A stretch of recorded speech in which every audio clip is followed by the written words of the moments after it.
Good afternoon, everyone, and welcome to today's SCORE Fairfield County live webinar.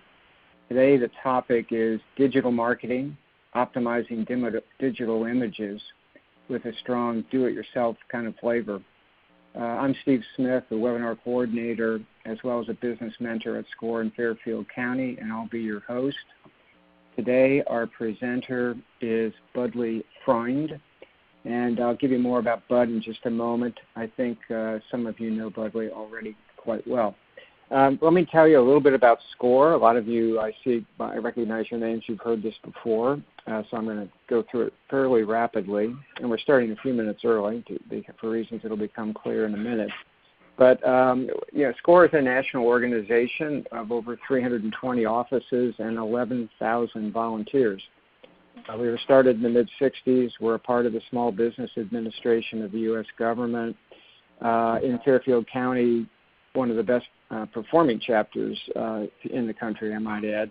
We have over 130 volunteers with various degrees of industry, process, and subject matter expertise. We deliver into the marketplace primarily three value-add services. One is workshops and webinars, of which you are on a webinar right now, obviously. The workshop program is its cousin. The workshop program is usually conducted at libraries throughout Fairfield County and some other for-profit organizations as well. And you can get an entire list of the workshops and webinars on our website, which is fairfieldcounty.score.org. That's fairfieldcounty.score.org. We also do one-on-one counseling at our offices at 111 East Avenue in Norwalk. We occasionally will do them off-site at a location that is more suitable to you. The purpose of those basically is to work specifically one-on-one on a business problem that you're facing with it. You'd be talking to a trained counselor who has multiple decades of experience in business. We also have our website, which is really an increasingly powerful tool, fairfieldcounty.score.org again. And I encourage you to go there where you'll see a whole series of offerings from answers to frequently asked questions,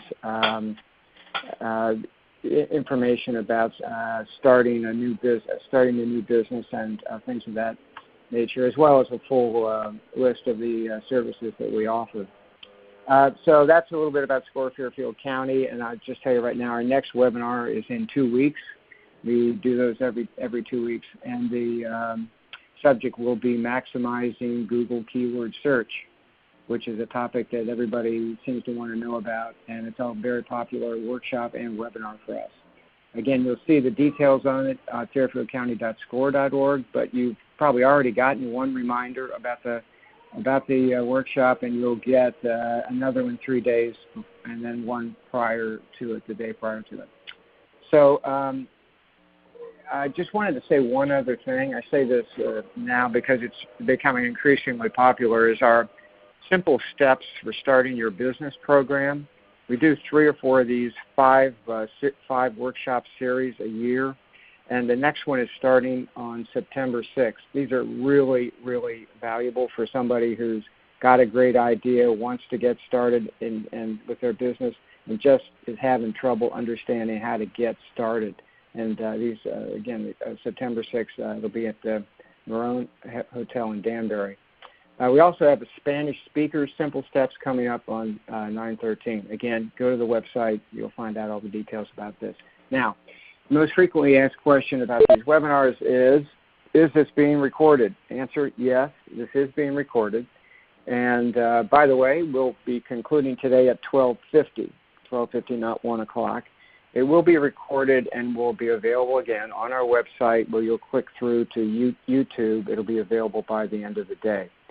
Now, I've set aside time for Q&As at the end of Budley's presentation, so what I'd like you to do is to listen carefully, put your questions down in the chat room in the lower left column of your screen, and we'll answer as many as we can at the end of the presentation. Again, we will be ending at 12:50 today. We also are going to be sending you an evaluation form at the end of the webinar. Please fill that out, and we really appreciate your input on that. I read each one of them personally. Freund.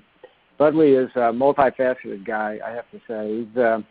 He likes to say he makes computers do what they're supposed to do and stops them from doing what they shouldn't. He's been teaching technology to, well, me and others for ages, and provides technical support to small businesses who look for reasonable, cost-effective hardware and software solutions. And he's been doing this for over 20 years. Bud is a frequent SCORE workshop and webinar presenter, as well as a SCORE mentor who focuses on technology tips and tricks and topics and trends. That's his 4 T's. So, Budley, I'm going to turn it all over to you, and I'll be back at when he reaches the end of the slides to address the Q&A. So, Budley, it's all yours. Thank you, Steve, and thank you all for joining us. Welcome. We've got a lot of ground to cover. Here's a quick overview of the things that we're going to be talking about, and rather than spend a lot of time reviewing, we're just going to dive in. I want to start with a very brief history of digital imaging because many people know how to use their digital cameras, but they don't know that it actually started as a federal government project where our federal government asked Kodak to figure out a way of getting images out of spy satellites and down to Earth, because as you can probably figure out, it would be really hard to take a roll of film out of something and get it down to a 1-hour photo. So Kodak came up with the chip, and the chip turns things into binary code, which can then be sent by signal and reconstructed. Now, the part that became a problem for Kodak was the fact that their bread and butter was film, paper, and processing. And if they started to release these chips, they would basically cut into their business, and unfortunately they were caught in a really ugly situation where the world was advancing and it was not advancing in the way that they had been making all of their money. And unfortunately, after the patent on the chips expired, companies like Nikon and Canon and others joined in, and Kodak went to the wayside. However, as they were moving along into this new world, they came up with something called a photo CD, which is a really excellent way of trying to explain this digital imaging thing and how it works. So the easiest way to try and describe a digital image is to think of it as a lump of clay. And if you take that lump of clay and you put it on a table and you flatten it down, it's going to spread really, really wide. If you gather it back up, it's going to get taller and thicker, but it's going to be considerably narrower, and it won't be as big a circle. So if you keep that concept in the back of your head, I'm going to try to explain how these digital images work. So based on photo CDs, there were actually multiple file sizes that you could extract from a single scan. On the Photo CD Pros, it was a 72 megabyte file, which if you used the whole file, per se, you could get printing press reproduction about the size of a poster. Now, if you were to crop that 72 megabyte file down, and as we move on, I will be showing you some software that you can use yourselves, but for the moment I want to give you concept. So if you take the 72 megabyte file and you make it a smaller file, that would be this 54 megabytes over here. I don't know, do I have my arrow? Yes, I have an arrow. This 54 megabytes. If you start to take that lump of 54 megabyte clay and you start to move it around, this first number over here, the 16 by 13 by 300, would be a printing press reproducible file. Printing presses think differently than computers. They need a bigger file in order to make something look good. Otherwise, those of you who've ever gone to a printer and say, well, I've got this little thumbnail thing, and the printer says to you, well, if I try to print that, it's going to rasterize. It's not going to look good. It's going to try and stretch like silly putty, and it's just not going to look correct. you need a bigger file for printing press reproduction. And then Kodak would start to strip down, and if you go to the next smaller size, which I believe was high-definition television in its earlier days, and then when you get down to internet size and screen resolution, 68 inches by 54 inches is considerably larger than your screen size. So you may end up looking at Grandma's chin, but you won't see the rest of her face, which is why, rather than using a 54 megabyte file to do something as a screen image, you want to have a smaller image. So you can rip that down from 54 megabytes down to about 1.5 meg, in which case you would get 800 by 600, which was traditional screen resolution, and you could run an image inside of a PowerPoint or some other screen presentation. Now, as the internet started to come along, you've got this concept of a pipe.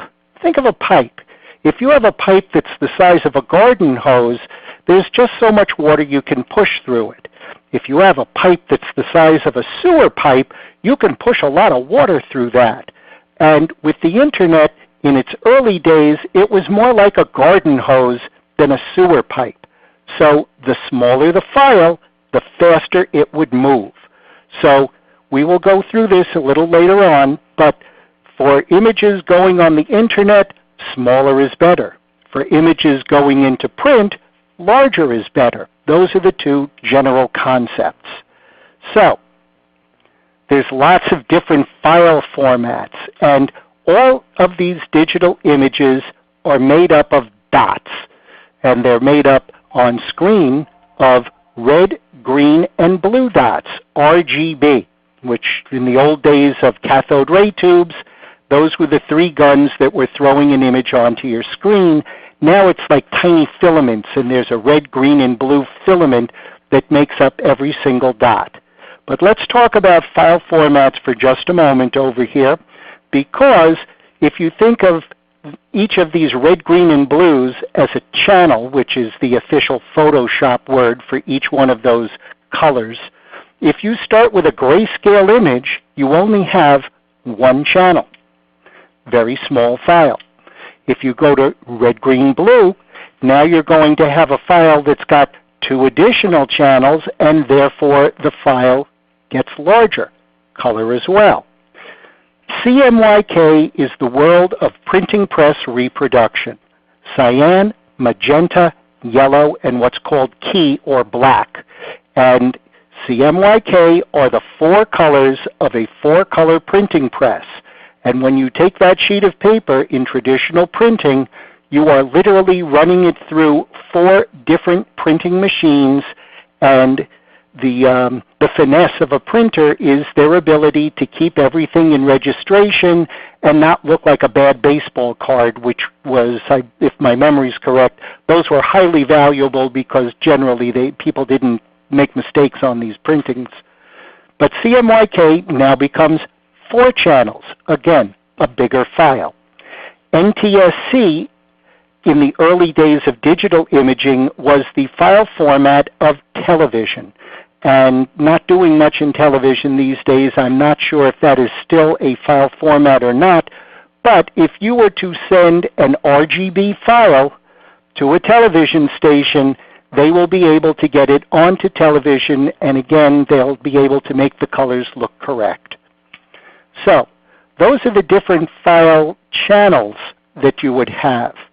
Now I want to talk a little bit more about the casing that you would put those files into, because different cases are used for different things. So we're going to start with the TIFF, which stands for Tagged Image File Format, which was the original large printing press reproduction file. And in the early days of programs like Quark, and InDesign was not a contender at the time, I think it was PageMaker, you would put your TIFF file into a layout, and that was the file that the printer would then take out his four different pieces of film to put onto his printing presses to reproduce color. TIFFs are very large files. The next three going down, GIF, JPEG, and PNG, we know now to be the Internet image files. And there are very specific purposes that you can apply to each of these. So let's go through that. A GIF. GIFs do not have a really fabulous tonal range. However, they are very small, and if you want to have some fancy font that you've got a letter G at the beginning of your text. Again, we'll go through this in a little bit. You want a fancy font, but you're not sure that the recipients of your web page would have that font. You would create an image file of the letter G, save it as a GIF. Part of the reason is because the GIF, you can knock out the background, so all you would have is your letter G in whatever color you would like it to be. Green, purple, orange, doesn't make a difference. So GIFs can be transparent. GIFs can also do animation. So if you are trying to push whatever information either through an ad or in some sort of a video style, but you don't want to push the size of a video file through a small internet pipe, animated GIFs can result in a considerably smaller file that will give the impression of animation.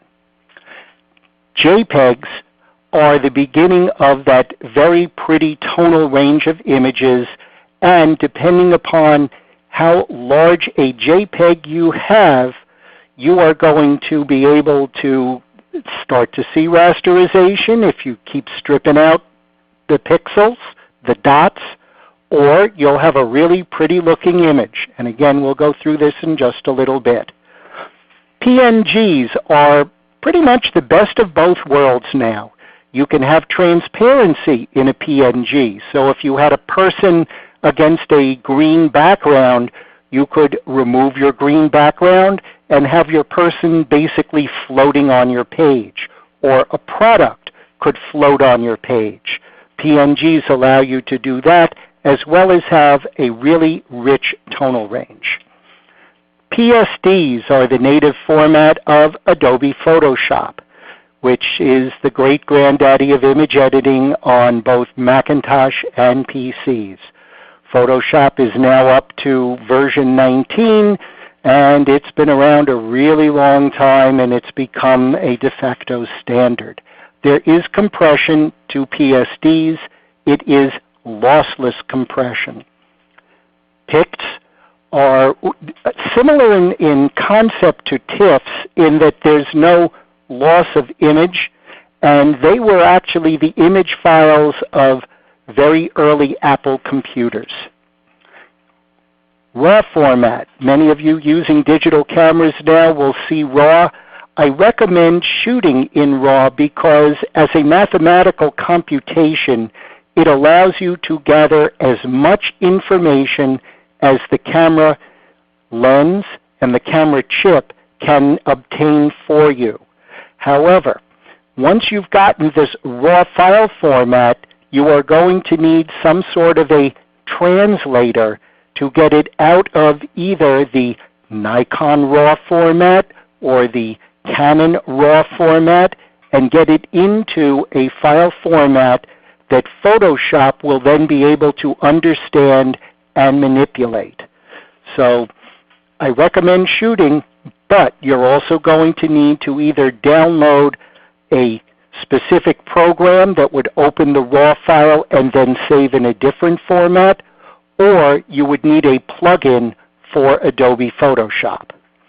And then finally, as I mentioned earlier, Kodak had the photo CDs, and now that we are up to Adobe Photoshop, I think it's version 19, photo CDs don't open in that anymore. There used to be a plugin that you were able to do, so if you've got older versions of Photoshop, storing photo CDs, you could fit 100 images onto a CD. They were really good. And then you could open those 100 images individually in a variety of sizes. And in its day, It was using a SunSpark station as the computer with a scanner that was probably as big as a CPU, and it was as fast a process as you could find in its day. And then they would burn to a CD, and you would walk out with your disk as the product that you could then take, open up in Photoshop, and do your image manipulation. So what exactly is image manipulation? Well, Budley, yes. Budley, it's Steve. I think maybe I've got a question here from Bonnie, which might be appropriate while you were going through the previous list. She asked a question. Yes. HEIC. HEIC, yeah. Yes. Okay. Apple decided at some point in time in the very recent past that while JPEGs were very good, JPEGs had been around for approximately 15, maybe 20 years, and there had to be a mathematical computation that could be done that could take the image that an iPhone could shoot and turn it into a smaller file than a JPEG. And that is what HEIC is. It is the default image file format for iPhones and for iPads. And if you use Adobe Photoshop, which is a free download onto your iPhone or your iPad, it will open the HEIC file, but it will not save in HEIC format. It will save, I believe, in JPEG. But HEIC is, again, lossless compression and allowing you to fit more pictures onto your phone without any loss or degradation to the quality of the image. I hope that covers it. Steve will cut in and let me know if you need something else. So, moving on. If you go into Adobe Photoshop and you want to do some work on an image, I have been teaching 3 steps, which I call crop, cook, and clean. So, you want to crop an image to be something smaller because the smaller the file, the faster you can work on the image. If you start with let's talk about a cityscape, but all you want is the left side of the city that's got the new Freedom Tower and a couple of the buildings from the World Financial Center. You don't need the stuff to the left, which would be towards 23rd Street and the Meatpacking District. So you crop that out. Now you've got a smaller file. The smaller file will run faster. Cooking. We're going to go through that. It's basically a command called unsharp mask. What happens when you shoot an image, again, in days of yore, and I have gray hair, so humor me on this, you'd shoot slides. When you were done with your slides, you'd put them into these acetate sleeves, and you would look at your sleeves of slides, you'd do your editing, and then when the printer had made a selection of the image that they wanted to print, they would take the slide out of the sleeve, because if you tried to do the work through the sleeve, it wasn't going to be as sharp. That's basically what unsharp mask does inside of a computer. It takes that piece of film out of the acetate and makes it look a little crisper than what you would normally see. So that's the second step you want to do. And then the cleaning, which in the olden days you would have dust on your film, you'd have to retouch that out. Now if there's hair that you forgot to push out of somebody's face, you can make that go away in Photoshop. So that's the cleaning part, which again is something that you can do in Photoshop, and I will be showing you another couple of pieces of software that you're able to do this in as well. And the software I will show you will be free. So let's move on. As I mentioned, we're up to Photoshop 19, and I've been using it for a few years. And the point that I want to make, this is the splash screen from Photoshop 6. And what's significant here is that it took 33 people to create this piece of software. So what does that mean in English? Real simple. If somebody comes up to you and tells you that they know all there is to know about Adobe Photoshop, you can tell them that they are 33 times smarter than any mere mortal because it took 33 people to create this piece of software. I defy any human being to know all of the ins and outs of Photoshop. As a photographer, I knew one end of Photoshop. Printers understand an entirely different end of Photoshop, and we're both using the same program. So there's a lot to learn. Don't let it get you daunted. But what you can do with Photoshop is really, really wonderful. So we're now going to go into the screen sharing portion of our show, and hopefully we get to continue on with this activity. All right, so we're going to go to there. We're going to go to there. You are sharing, guys. And that's fine. I want them to. Okay, we're in a browser right now. And the browser the first thing I want to show you is a piece of free software called paint.net. This is a free download. It is at getpaint.net, and these are the requirements here. And I'm highlighting this text so that you understand that this is now editable text. This is not an image. This is a website where there's written word. And you can download paint.net, where I am going to be using it and showing it to you. I find it to be Photoshop Lite for almost 85% of the basic needs that a person might want to do to an image and to doing their editing. So that's the first piece of software that I strongly recommend for people with PCs. For those of you who are on Macintosh computers, we have here pixlr.com. Note that website, pixlr.com. It is an image editing program online. You upload your image and it will walk you through whatever tools you want to use. We will use tools in paint.net. Too many things, too confusing.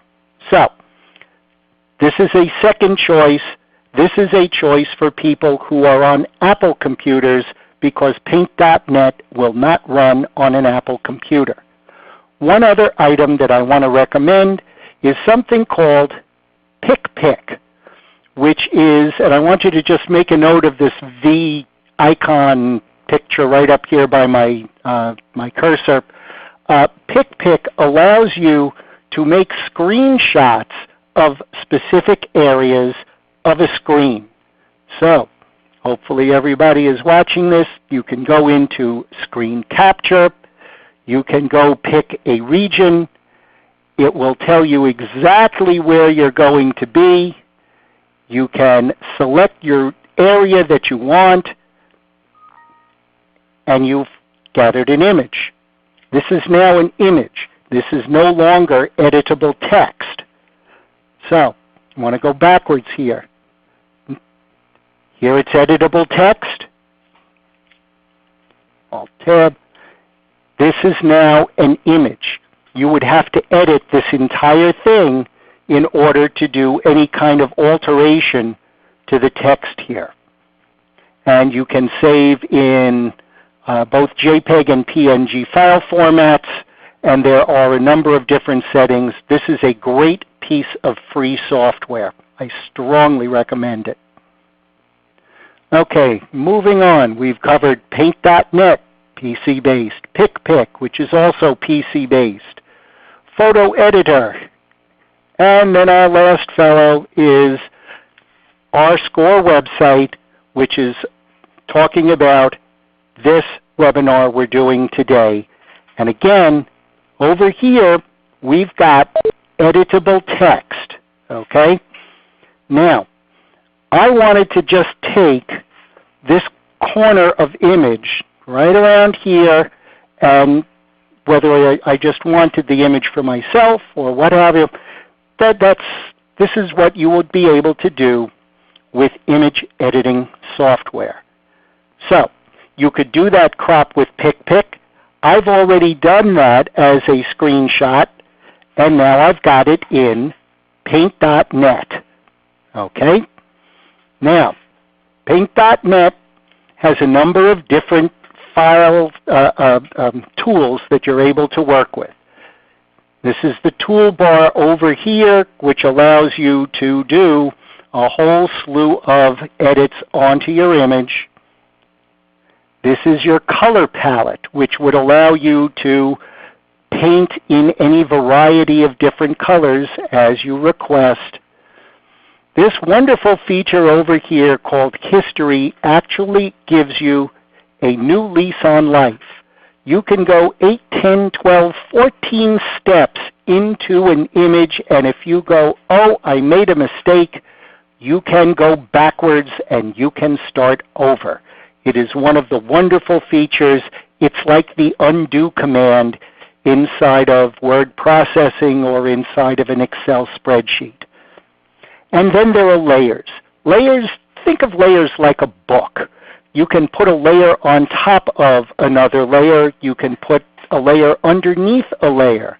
You can adjust the transparency of the layers. So, don't want to go too deeply into this, but we did want to talk about the image editing capability and specifically the resizing of image. So, I've got this image here, and I want to find out how big is this image that I've got. So I'm going to go into Image, and I'm going to go into Resize. And the first thing I'm going to see is that this image is close to 8 megabytes. Now, in the wonderful world of Internet, 8 megabytes is a fairly healthy image file, and you're going to be kind of sucking a golf ball through a straw. It's a lot of stuff to try and push through somebody's screen, number one. Number two, if you're on a desktop or a laptop, the image area that you're going to see is going to be more of a rectangle, generally above where my cursor is, and then this area down here is going to be a scroll. If you're on a phone, this would become more of the viewable area of the phone in a vertical format. Okay, so let's look at these resizing numbers for just a few moments, and we're dealing in pixels, lots of dots. So I've got a 1212 pixel image wide by 1679 pixels high by 216 pixels of depth. So think back to that lump in clay. If all I need is 72 pixels for screen resolution, and I only want something that's, let's say, 800 by 600, we can start to chop this down. And when you start to chop the image size down, watch the numbers up here, we're going to change the width to 800, and look at that. The file size goes down. It's still fairly large for the Internet, so let's say we want to move it down to 400 pixels. Now we're below 1 megabyte of file size, and we're starting to get a smaller image. We're going to change our resolution, and as a quick note, 72 dpi on screens works really, really well. Most PC computers look at an image and are really happy at 96 dpi. 96. And while nothing changes in our file size, we're going to hit OK. And also, we can see that our pixels are also giving us a dimension here in inches, so we have an idea of what we're going to get. We're going to click OK. And while this thing looks like it shrunk, we can zoom in. We're going to have our grabbing tool, and we can see that we're still showing a lot of image that I'd like to see what I'm going to learn. So how do I get to what I'm going to learn? I'm going to go back into Resize. I want to make this smaller than 400, so let's say we make this 300. And again, our file size keeps getting smaller. And now we're seeing all of what we'd like to see. I wanted to get this piece. Now I want to take this piece, and I would like to crop this and just take a specific area. So I've gone to my cropping tool. They call it the selecting tool. And I'm going to go in and I'm going to grab the area that I want. And now I'm going to go to Edit. I'm going to go to Copy. And I'm going to go back to Edit. And right now, that blue area is sitting in the computer's memory, waiting for me to tell it what I want it to do. And I could paste it on top of what I've got here, adding a new layer, or I can paste it into a new image. And now I have just my new image. And I can see my images are up here. And now, from the image that I've created, which is considerably smaller than the original image I started with, I can go to File, Save As, and as a PNG, I can give it a name. I'm going to give you a naming convention, folks. This is really important, and it should be helpful for you. Today's date is 070318. That's today's date. If you do all of your files in this naming convention, they start to get into a consecutive order. If this were my second one, it would be -2. And then I would be able to go digital image web page. And now I can save it.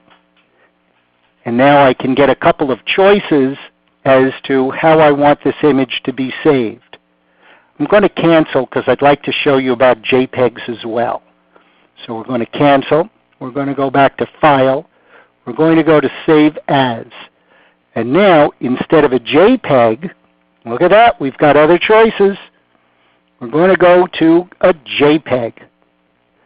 And now I'm going to go again, 0318-2, and we are going to go Save. And now we've got this slider bar. Okay?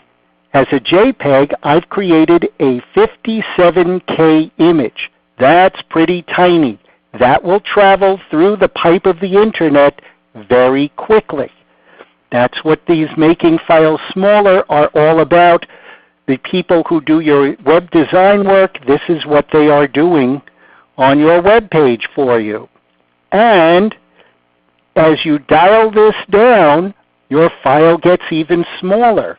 But what happens as you start to dial down the file size in a JPEG, you are starting to pull out pixels, and you will at some point in time start to rasterize, and you will not have a very clear, crisp image. So, as a policy, I'm a very big fan of keeping the quality of my JPEGs at 100% and doing the reduction of file size in the size of the actual image. Not in the number of pixels in the image, but in the actual size of the image that you're creating. And then, of course, you hit OK. And now you would have your image that you can then email over to the web people and do as you like. Where are we at here? Okay, we've got 2 minutes to go through another quick thing, which I have been teaching at the grade school level for as long as I've been teaching. Okay, so going to move a little faster on this, and I'm going to do my crop. I'm going to crop to the shoreline. I'm going to go Edit. I'm going to go Copy. I'm going to go Edit. I'm going to go New Image. And now I've got my new image. I'm going to go Edit, select All, and now the image has been selected. And again, I'm going to go Copy, and I'm going to go to Edit, and I'm going to go to New Image. And now I'm going to go to Image, flip vertical. Humor me. I will get you back to where we want to be. Now I've got my old image here, and I'm going to grow my canvas. Okay? The canvas is the area that the image sits in, as opposed to just the image area. And I can ask for my canvas to start down here and put images on top, or start up here and grow my image down. Now, I want to grow my image down by twice this number, which is going to be 867, 768, 768. I'm going to go OK. And now I've got all this empty area sitting underneath. What am I going to do with that? I'm going to go back to this image. I'm going to go to Edit, Select All, Edit, Copy, back to my other image, Edit, Paste. Actually, we're going to hit Control-Z. We're going to do this slightly different. We're going to go Edit and paste a new layer. Now, I got two layers here, and I can alter them. Actually, we'll start here with layer number 2. I'm going to go into my Mover tool, and I'm going to pull that layer down.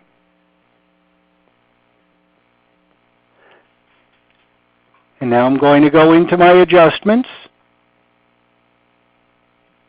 And because, as we all know, reflections in the water are usually a little darker, and the contrast is usually a little lower, we can now see that we can create something that wasn't before.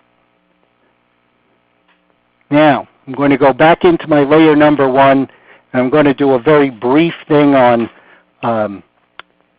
retouching. If I can remember what my key commands are here. Let's see.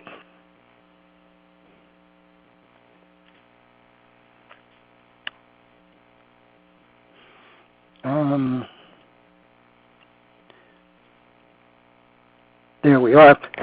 Okay, Control key gives me what's called an anchor. That's that little white dot.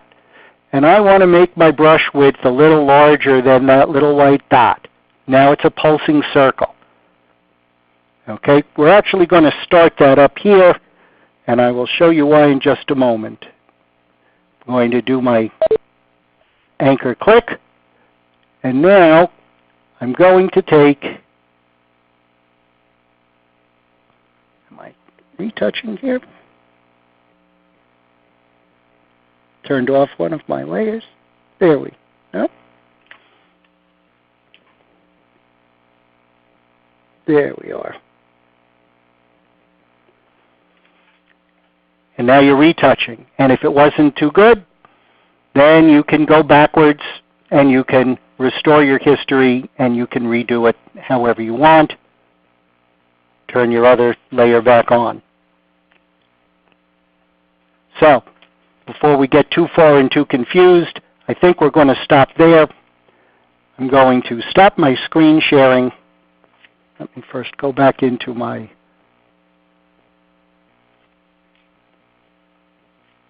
okay. So, what can I answer for you? We have a few minutes. Yeah, Buckley, Steve. We have had a kind of a disruptive set of questions asked by one individual. I haven't really gotten any from the participants. Very unusual set of circumstances, actually. And so we actually don't have any since that last one when I interrupted you. Let me just say to the participants that are still on, quite a few, way more than 50. If you have any questions now, we'll just take a minute. We do have yet 8 minutes or so to answer some of Budley's questions. But if you do, go ahead and type them in, and we'll try to get past this individual who I don't know what's going on with him. But so Kathy Blood is asking Budley, I tend to use PicMonkey and Canva for quick graphics creation, especially for social media. What do you think of those tools? I don't know them. Canva. Yeah. I don't know them. I started in Photoshop 2. Somebody introduced me to Paint.net, and one of the caveats of software is that in order to become capable of using it well, there's a huge time investment. If you've invested in software that's doing the work that you need it to get done, by all means continue to use it. I use software that I can get things done. For example, I'm still using for my PowerPoint presentations PowerPoint from Microsoft Office 2003 because I can get to the pull-down menus, I can build what I want in a short period of time.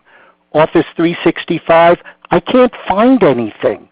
So the learning curve for me to get work done that I already know how to do wasn't worth the investment of time. So if you've got, as I said, you've got software that works, by all means, be my guest. Please continue to use it. Yeah, good.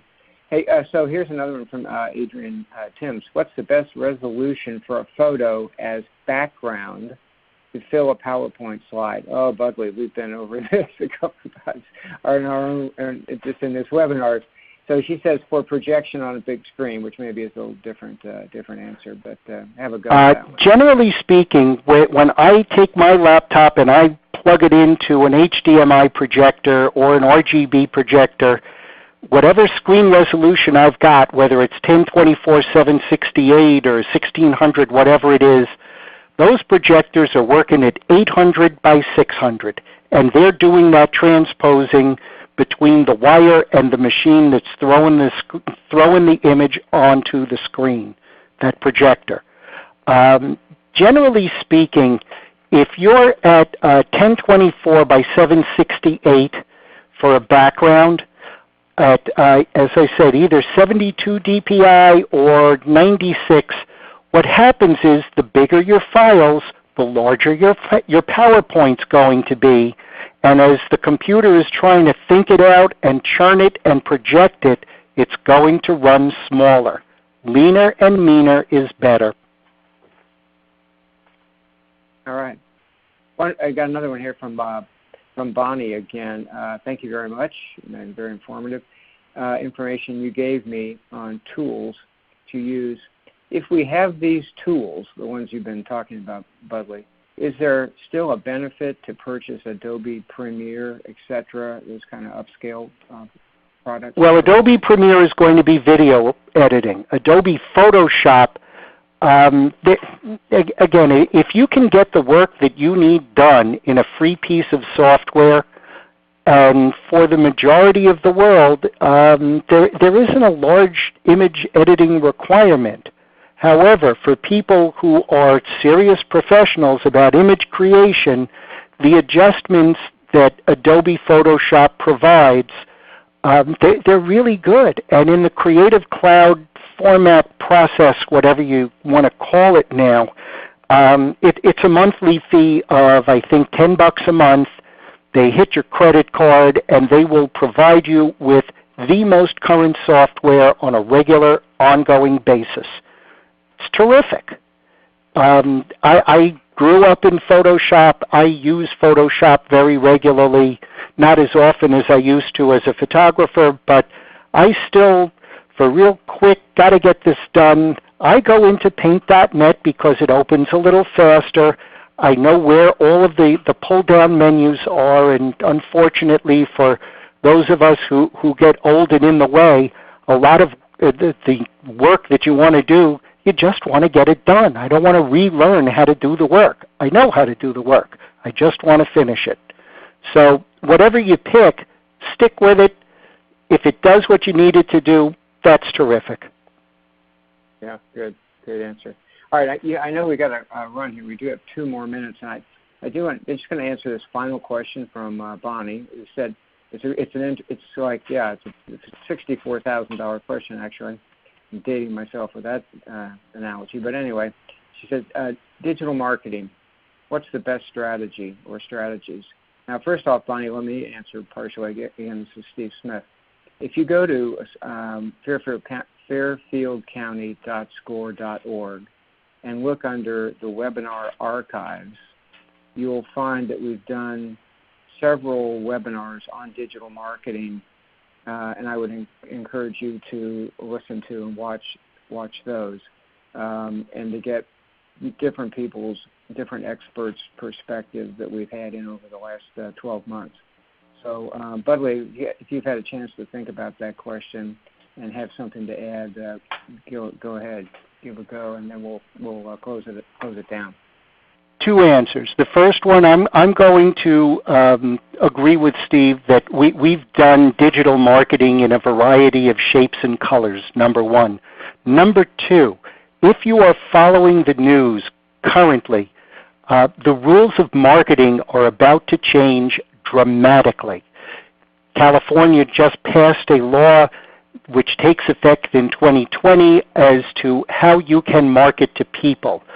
In Europe, GDPR, the General Data Protection Regulation, took effect May 25, and 48 minutes after the law took effect, lawsuits were filed against Google, Facebook, WhatsApp, and Instagram, and if this attorney wins his cases, the payout could be $8.8 billion.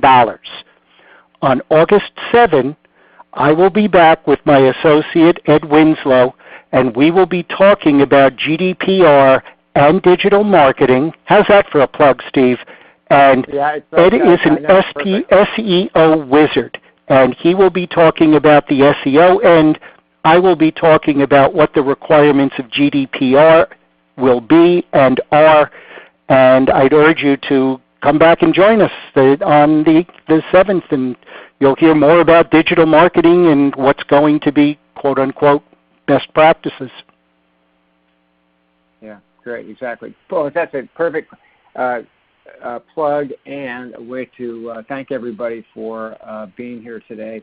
And thank you, Budley, for answering these questions and for putting together this content. And again, this webinar content, both the audio and the slides, will be available at fairfieldcounty.score.org by the end of the day. Maybe wait till tomorrow morning to sign on and get it.